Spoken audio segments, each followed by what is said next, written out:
So வணக்கம் teachers, இது Erode RR academy. நான் உங்கள் கார்த்தி. இது பார்க்க போகிறது நம்ம பிஜிடிஆர்பி ஃபிசிக்ஸ்க்காக யூனிட் நம்பர் 2ல் ஆல்ரெடி நம்ம பார்த்துருக்கோம். யூனிட் நம்பர் 2 என்னங்க, probability and theory of errors. அதில் வந்து பைனாமியல் டிஸ்ட்ரிபியூஷன் வரைக்கும் பார்த்துருக்கோம் ப்ரீவியஸ் வீடியோவில். இந்த வீடியோவில் நம்ம பார்க்க போகிறது வந்து பாய்சான் டிஸ்ட்ரிபியூஷன். இந்த ப்ரீவியஸ் நம்ம பார்த்துருக்கோம் பைனாமியல் டிஸ்ட்ரிபியூஷன். ஸோ பைனாமியல் டிஸ்ட்ரிபியூஷனும் is a very good example for discrete probability. Already நம்ம முன்னாடியே பார்த்துருக்கோம். ப்ராபபிலிட்டி வந்து 2 டைப்ஸ் இருக்குது. ஒன்று வந்து discrete variable probability, இன்னொன்று வந்து continuous variable probability. இந்த discrete variable probabilityக்கு எக்ஸாம்பிள் பார்த்தீங்கன்னா binomial distribution and Poisson distribution. So already நம்ம பாய்சான் டிஸ்ட்ரிபியூஷன் பார்த்துட்டோம். இப்போ பார்க்க போகிறது வந்து பைனாமியல் டிஸ்ட்ரிபியூஷன் பார்த்துட்டோம். இப்போ பார்க்க போகிறது வந்து Poisson distribution. So it is a discrete probability distribution which has the following characteristics. இதுவுமே ஒரு discrete probability distribution தான். இதுக்கு என்னென்ன characteristics இருக்குன்னு பார்க்கலாம் வாங்க. 1 என்ன கேட்குறாங்க, ஒன்று சொல்கிறாங்க பாருங்கள். It is the limiting form of binomial distribution as n becomes infinitely large. என்ன சொல்கிறாங்க, limiting form of binomial distribution.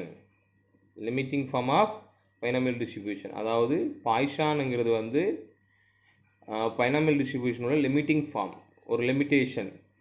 அப்போது n சொல்கிறாங்க, nங்கிறது பிகம்ஸ் இன்ஃபினிட்லி லார்ஜ். அப்போது எப்படி சொல்கிறோம், n tends to infinity and b the constant probability of success for each trial becomes infinitely small.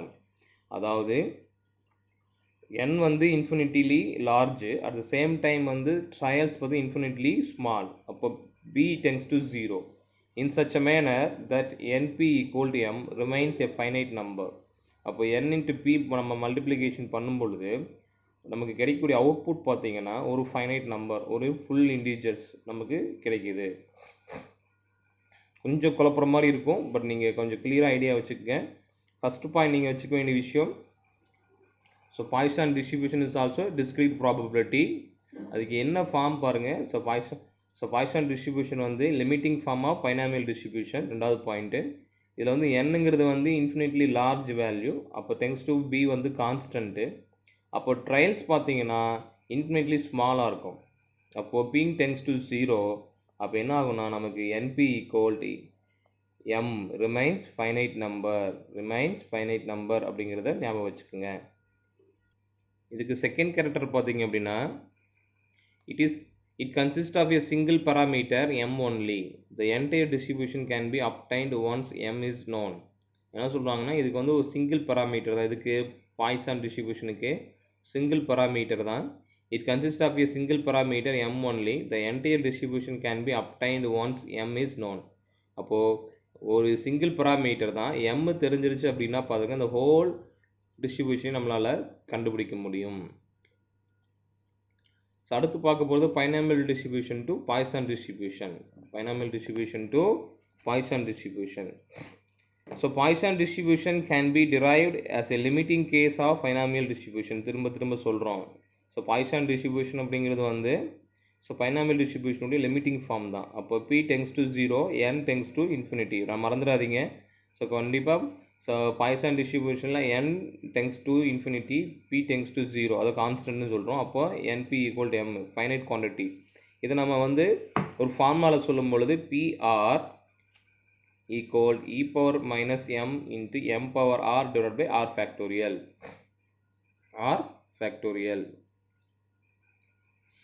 So this is the probability of r success for Poisson distribution. So rங்கிறது success. For r equal 0, 1, 2, 3 etc. we get the probability of 1, 2, 3 etc. success. அப்போ rனா சக்ஸஸ்னுடைய probability தான் r. அப்போது நான் என்ன சொல்கிறேன், pக்கு பதில் 0 substitute பண்ணுறேன். அப்போ இந்த ஈக்குவேஷனில் pக்கு பதில் நீங்கள் rக்கு பதில் 0 சப்ஸ்டியூட் பண்ணுறீங்க. அப்போ m பவர் 0 வந்து 1 ஆயிரும், r 0 ஃபேக்டரியல் வந்து 1 ஆயிரும். அப்போது நமக்கு கிடைக்கக்கூடிய ஆன்சர் வந்து e பவர் m. அதே மாதிரி r ஈக்குவல் டு 1 சப்ஸ்டியூட் பண்ணால் we get it m into e power minus m. r equal to substitute பண்ணிங்கன்னா m square by 2 factorial into e power minus m.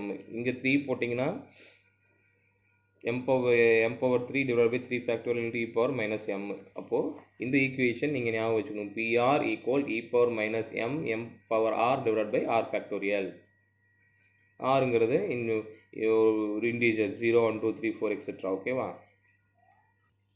நம்ம நெக்ஸ்ட் பார்க்க போகிறது பார்த்தீங்கன்னா condition under which Poisson distribution used. So Poisson distribution நம்ம use பண்ணணும்னா எந்த மாதிரி கண்டிஷனில் நம்ம யூஸ் பண்ணலாம் அப்படிங்கிறது தான் பாருங்கள். த random variable X should be discrete. அப்போ நம்ம பாய்சான் டிஸ்ட்ரிபியூஷனை யூஸ் பண்ணணும்னா அந்த ரேண்டம் வேரியபிள் ஃபஸ்ட்டு என்னவாக இருக்கணுங்க, டிஸ்க்ரிக்டாக இருக்கணும். என்னவாக இருக்கணும், டிஸ்க்ரிக்டாக இருக்கணும். அடுத்தது a dichotomy exists in the happening of the events must be two alternatives such as success and failure. So dichotomy என்ன சொல்லியிருக்குன்னா இரண்டு வகையான இது. அப்போ dichotomy exist that is the happening of the events must be of two alternatives such as success and failure. அப்போ success and failure இருக்கணும். It is applicable to these cases where the number of trials n is very large and the probability of success p is very small. அப்படி நம்ம முன்னாடியே பார்த்துருக்கோம் அந்த point, again repeat பண்ணியிருக்காங்க. அப்போது மீன் பார்த்தீங்கன்னா np = m இஸ் ஃபைனைட். இதுவும் மறந்துடாதீங்க. n வந்து லார்ஜாக இருக்கும் பொழுது p வந்து ஸ்மாலாக இருக்கும். அப்போ சேம் டைம் நமக்கு மீன் பார்த்தீங்கன்னா np = m இஸ் ஃபைனைட். ஓகேங்களா. அடுத்து p should be very small. அப்போ க்ளோஸ் டு ஜீரோனா p tends to 0. Distribution j shaped and unimodal. j shaped and unimodal. இது முக்கியமான ஒன் மார்க்கு பார்த்துக்குங்க. So p should be very small அப்படிங்கும்போது tends to 0. the distribution is j shaped and unimodal. சரிங்களா. the last point பார்த்தீங்கன்னா statistical independence is assumed. statistical independence வந்து assume பண்ணியிருக்கோம், assume தான். அடுத்து mean and variance of Poisson distribution. Mean and variance of Poisson distribution. So already இந்த PR equation தெரியும். PR equal e power minus m m power r divided by r factorial. ஆறுங்கிறது 0 1 2 3 etcetera. இங்கே mean அப்படிங்கிறது mu equal m. So variance sigma square equal already மியூக்கு value தெரியும், summation of xi square pi square minus mu square. இங்கே summation of xi square pi வந்து m into m plus 1 minus m square போடுறோம். அப்போ plus m square minus m square cancel ஆகிட்டு நமக்கு m கிடைக்கும். இதுதான் வந்து வேரியன்ஸ் எதில், பாய்சான் டிஸ்ட்ரிபியூஷனில், மறந்துடாதீங்க. அடுத்து ஸ்டாண்டர்ட் டேவியேஷனா ரூட் ஆஃப் வேரியன்ஸ், இதுவும் மறந்துடாதீங்க, முக்கியமான விஷயம். Standard deviation equal root of variance. இப்போ வேரியன்ஸ் எவ்வளோ m, அப்போ ரூட் m தான் standard deviation in Poisson distribution. மறந்துடாதீங்க. So recurrence formula for the Poisson distribution. Already நம்ம recurrent relation for binomial distribution பார்த்தோம். இங்கே recurrent relation for the Poisson distribution. So Poisson distribution பாருங்க, PR equal e power minus m power r divided by r factorial. இது equation number 1. அடுத்து r plus 1ங்கும் போது அதே மாதிரி எங்கெல்லாம் r வருதோ அங்கே r plus 1 போட்டுக்கணும். from equation 1 and 2லேருந்து நம்ம என்ன எடுத்துக்க போகிறோம்னா p r plus 1 by pr equal m by r plus 1. இது மறந்துடாதீங்க. இதுதான் recurrence relation for Poisson distribution. Recurrence relation Poisson distribution. இது ஃபர்தராக சிம்பிளிஃபிகேஷன் பண்ணும்பொழுது நமக்கு என்ன கிடைக்கும், pr plus 1 equal m into r plus 1 into pr. The recurrence relation for Poisson distribution. The last equation, the equation which is the required recurrence relation for Poisson distribution. pr plus 1 equal m by r plus 1 into pr. சரிங்களா. So அடுத்து பார்த்தீங்க அப்படின்னா if p0 is given the p1 p2 p3 etcetera போயிட்டே இருக்கும். So அவ்வளோதான். அப்போ பார்த்தீங்கன்னா ரெண்டு டிஸ்ட்ரிபியூஷன் நம்ம பார்த்துருக்கோம். என்ன distribution, binomial distribution, Poisson distribution பார்த்துட்டோம். அடுத்து தேர்டு நார்மல் டிஸ்ட்ரிபியூஷன். இந்த நார்மல் டிஸ்ட்ரிபியூஷனுக்கு இன்னொரு பேர் இருக்குது, காசியன் டிஸ்ட்ரிபியூஷன். இந்த காசியன் டிஸ்ட்ரிபியூஷனாலும் சரி நார்மல் டிஸ்ட்ரிபியூஷனாலும் சரி ஒன்று தான். This distribution is a limiting case of binomial distribution. இதுவுமே the distribution of limiting case of binomial distribution when neither p tends to q is too small and n is the number, என்ன சொல்ல, n1 the number of trials becomes infinitely large. நல்லா பாருங்க, the previous case Poisson distributionல n வந்து large infinity, அப்போ வந்து p வந்து very small close to 0 இருந்தது. இங்கே பார்த்தீங்கன்னா அப்படியே மாறுது, n வந்து infinity but p tends to q small தான். இதுவும் வந்து limiting case of binomial distribution தான். அடுத்து பாருங்கள், continuous random variable X is to be have a normal distribution. அங்கே டிஸ்க்ரீட், இது பாய்சானில் வந்து டிஸ்க்ரீட் ஃபார்மில் இருக்கணும். இங்கே வந்து continuous random variable X is said to have a normal distribution if its probability density function is defined as. எப்படி இது probability function define பண்றாங்க அப்படின்னா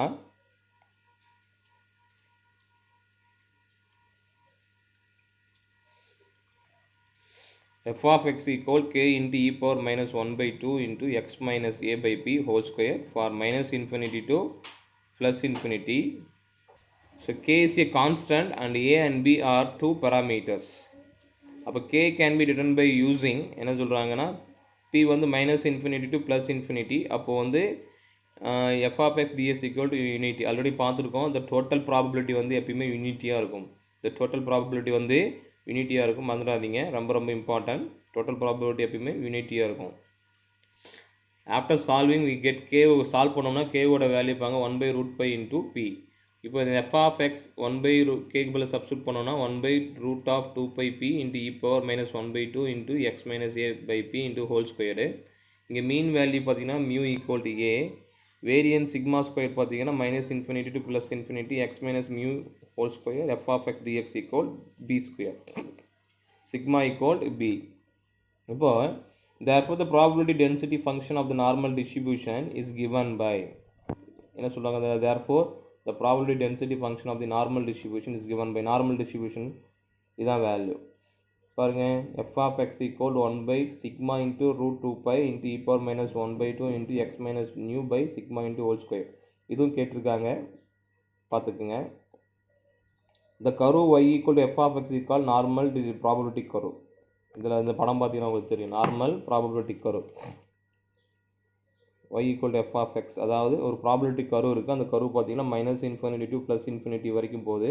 இது மேக்ஸிமம் எங்கே போகுதுன்னா x equal to மியூ போகுது. அப்போ x equal to a, x equal to b, அந்த லிமிட்டிங் ஃபங்க்ஷன்ஸ் நம்ம கொடுத்துருந்தோம் இல்லைங்களா, அதுதான் அந்த a வேல்யூ b வேல்யூ, அதான் அந்த கர்வ். இந்த கர்வ் பார்த்தீங்கன்னா உங்களுக்கு புரியும். ஸோ அந்த கர்வில் இருந்து சில விஷயங்களை நம்ம வந்து இங்கே டிஸ்கஸ் பண்ணுறோம் பாருங்கள். ஃபஸ்ட் பாயிண்ட் வந்து the normal probability curve extends from minus infinity to plus infinity. First point. Second point, the total area under the curve y equal to f of x above x axis from minus infinity to plus infinity is unity. Already நான் சொல்லியிருக்கேன், the total probability வந்து யூனிட்டியாக இருக்கும். First point என்ன பார்த்தோம், the probability curve extends from minus infinity to plus infinity. Second point வந்து total area under the curve y equal to f of x above x axis from minus infinity to plus infinity is unity. Third point, the area of normal probability curve between mu minus sigma and mu plus sigma is எவ்வளோனா 68.27%. அதாவது 100 divide பண்ணும்போது 0.6827. அதாவது normal probability curve வந்து mu minus sigma and mu plus sigma ரேஞ்சில் இருக்கும்போது நமக்கு கிடைக்கக்கூடிய percentage 68.27%. இதே இந்த நார்மல் ப்ராபபிலிட்டி கர்வ் வந்து mu minus 2a and mu plus 2a percentage பார்க்கும்போது 95.45% இருக்குது. இதே mu minus 3a and plus 3a பார்க்கும்போது 99% இருக்குது. அடுத்தது மறுபடியும் சொல்கிறேன், இது நல்லான்னு பார்த்துக்குங்க. The normal probability curve extends from minus infinity to plus infinity.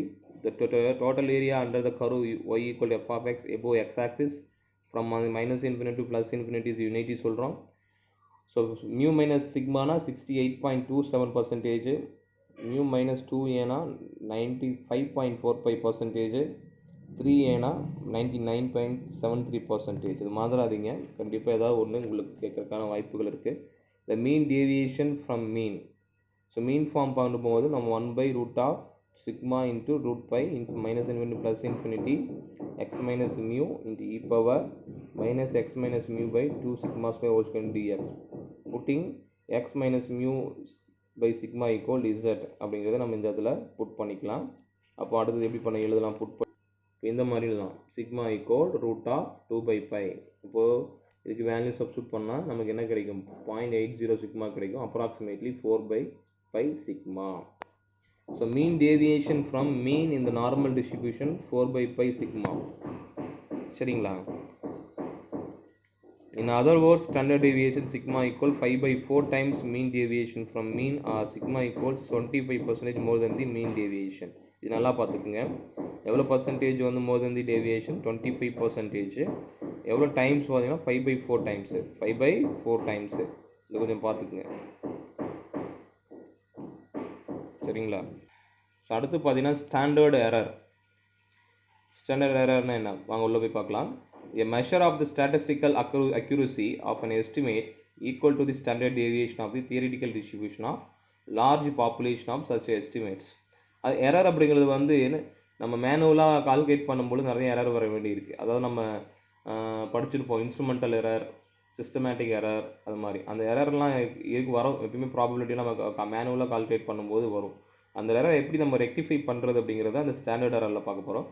Measure of the statistical accuracy of an estimate equal to the standard deviation of the theoretical distribution of large population of the such estimates. அப்போ error எப்படி காலம் sigma divided by root of n.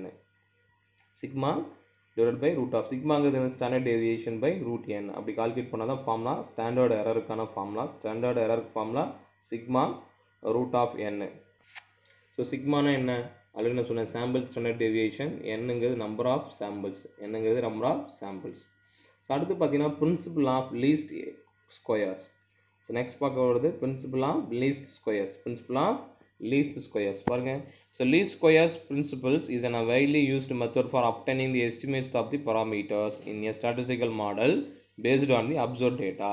So இருக்கிற data வச்சுக்கிட்டு என்ன பண்ணுறோம், estimate calculate பண்ணுறதுக்கு தான், இந்த ஸ்டாட்டிஸ்டிக்கல் எஸ்டிமேட் கால்குலேட் பண்ணுறதுக்கு தான் இந்த பிரின்சிபல் ஆஃப் லீஸ்ட் ஸ்கொயர்ஸ் நமக்கு தேவைப்படுது.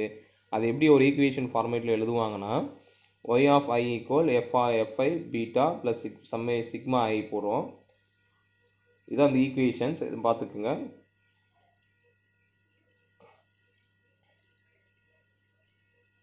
நெக்ஸ்ட் பார்த்தீங்கன்னா applications of linear equations. So when solving an application that involves two unknowns, sometimes it is convenient to use of system linear equation. அதாவது ரெண்டு unknown values calculate பண்ணுறதுக்கு இந்த linear equations நம்ம use பண்ணுறோம். அப்புறம் பார்த்தீங்கன்னா application involving principal and interest and investments. ஒரு principal and இன்ட்ரெஸ்ட்டில் பேங்கிங் செக்டரில் யூஸ் பண்ணுறாங்க. ஸோ இந்த மிக்சர் அப்ளிகேஷன்ஸ், நிறையா மிக்சிங் அப்ளிகேஷன்ஸு. அடுத்தது ட்ராவலிங் டைமு கால்குலேட்டிவ் ஸ்பீட் பண்ணுறது, வெலாசிட்டி கால்குலேட் பண்ணுறது, அந்த மாதிரி இதுலேயும் இந்த இதை நம்ம யூஸ் பண்ணிகிட்ருக்கோம். ஸோ ஃபஸ்ட் அப்ளிகேஷன் வந்து டூ அன்னோன் வேல்யூஸ் கால்குலேட் பண்ணுறது, செகண்ட் அப்ளிகேஷன் வந்து principal and interest and investments calculate பண்ணுறது, தேர்ட் வந்து மிக்சர் அப்ளிகேஷன், நிறைய அப்ளிகேஷன் இருக்குது. அடுத்தது ட்ராவல் டைமு ஸ்பீடு வேரியபிள்ஸ் பண்ணுறது. இந்த செகண்ட் யூனிட்டில் நான் சொல்லியிருக்கிற ரெண்டு பார்ட் இருக்குது. ஒன்று வந்து ப்ராபபிலிட்டி, இன்னொன்று வந்து குரூப் தியரி. இந்த ப்ராபபிலிட்டியில் லாஸ்ட் டாபிக் நம்ம பார்க்க போகிறோம், அதுதான் curve fitting. Curve fitting is the way we model or represent a data spread by the assigning a best fit function. அதான் கர்வ் ஃபிட்டிங்னா curve along the entire range. Ideally it will be capture the trend in the data and allow us to make predictions of how the data series will be behave in the future. So நம்ம graph ரெப்ரசன்டேட்டிங்லாம் பார்ப்போம். அந்த cricket மேட்ச்சோ மற்ற மேட்ச்லாம் நடக்கும்போது ஒரு கம்பெனியோ அவங்க என்ன பண்ணுவாங்கன்னா அவங்களுடைய க்ரோத் என்ன பண்ணுவாங்கன்னா ஒரு கிராஃபாக ட்ரா பண்ணி பார்ப்பாங்க. என்ன தான் நம்ம அந்த வாயில் சொல்கிறத விட அந்த கிராஃபை பார்த்தோம்னா எந்த வருஷம் அவங்களுடைய க்ரோத் அதிகமாக இருக்குது, இல்லை எந்த ஓவரில் அவங்களுடைய ரன்ஸ் அதிகமாக இருக்குது, எந்த ஓவரில் எந்த இயரில் அவங்களுக்கு வந்து அதிகமாக க்ரோத் இருக்குது, வீழ்ச்சி இருக்குது அப்படிங்கிறத வந்து ஒரு படம் வச்சு பார்க்குறதுனால தான் கர்வ் ஃபிட்டிங் பேர் அதுக்கு. அதை தான் சொல்லியிருக்காங்க சிம்பிளாக.